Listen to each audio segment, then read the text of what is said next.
ये कहानी किसी एक तारीख, किसी एक नेता या किसी एक फैसले की नहीं है। ये कहानी है उस टूटन की जिसने एक देश को आजादी तो दी, लेकिन बदले में लाखों जिंदगियां, अनगिनत सपने और पीढ़ियों का दर्द छीन लिया।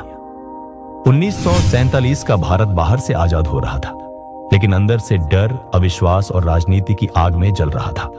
अंग्रेजों के आने से पहले भारत में हिंदू, मुस्लिम, सिख, ईसाई और कई समुदाय सदियों से साथ रहते आए थे। झगड़े भी होते थे, लेकिन जीवन चलता था।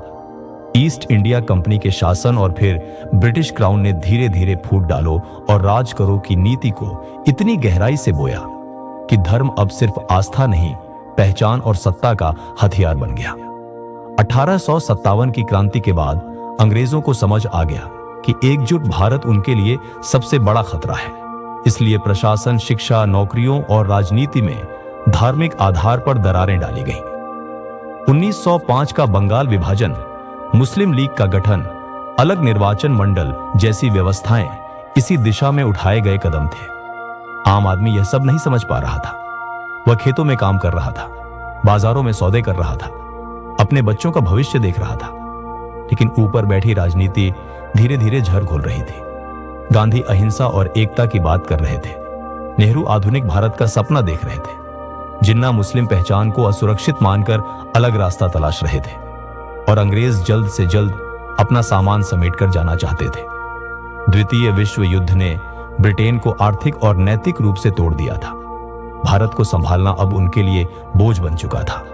कैबिनेट मिशन प्लान जैसे प्रयास हुए, जिनमें भारत को एक ढीले संघ के रूप में रखने की कोशिश की गई, लेकिन अविश्वास इतना गहरा हो चुका था कि कोई भी पक्ष दूसरे पर भरोसा करने को तैयार नहीं था।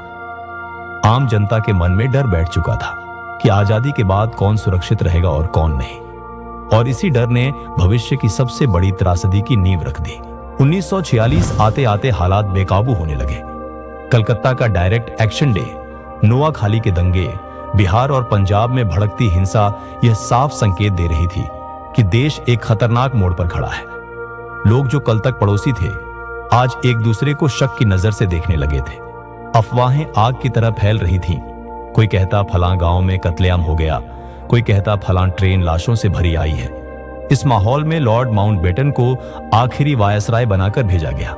उनके सामने लक्ष्य साफ था, सत्ता हस्तांतरण जल्दी से जल्दी करना। उन्होंने यह मान लिया कि अब भारत को एक रखना लगभग नामुमकिन है और विभाजन ही सबसे आसान रास्ता है, भले ही वह कितना भी खूनी क्यों न हो। रेड क्लिफ को सीमा खींचने का काम सौंपा गया, एक ऐसे आदमी को जिसने भारत कभी देखा तक नहीं था, और उसे कुछ ही हफ्तों में करोड़ों लोगों की किस्मत तय करनी थी।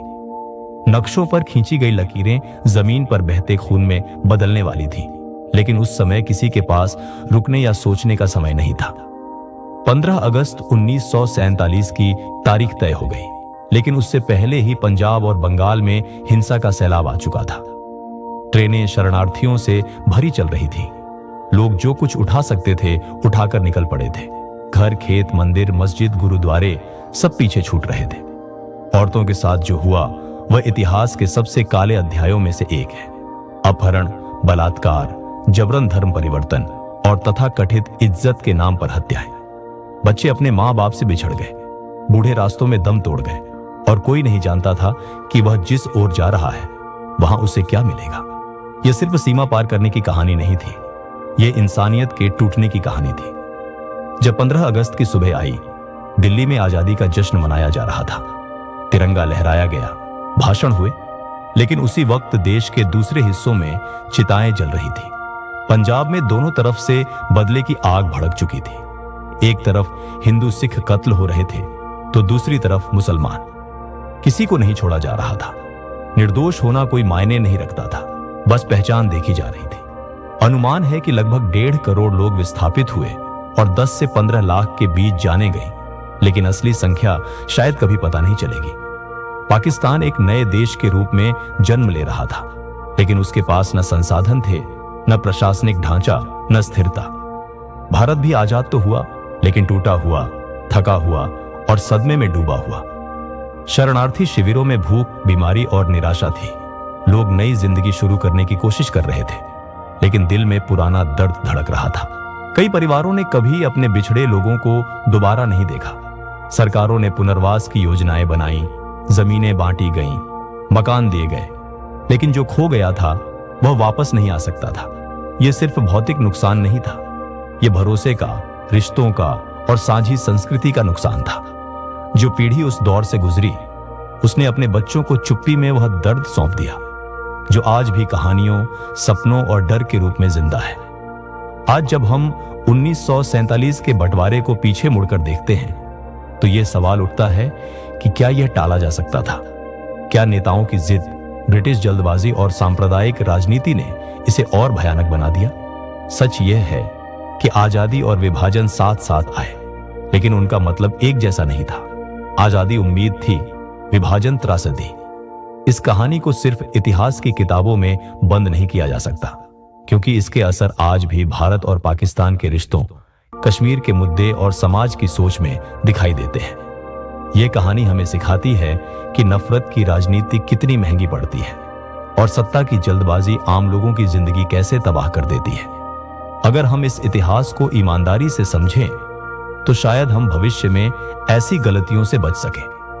यह वीडियो किसी को दोषी ठहराने के लिए नहीं, बल्कि सच्चाई को याद रखने के लिए है, ताकि जिन लोगों ने अपना सब कुछ खोया उनकी यादें जिंदा रहें और आने वाली पीढ़ियां समझ सकें कि आजादी की कीमत क्या होती है। अगर आपको यह वीडियो अच्छी लगी हो तो इसे दूसरों तक पहुंचाइए, क्योंकि इतिहास तब तक जिंदा रहता है जब तक उसे याद रखा जाता है।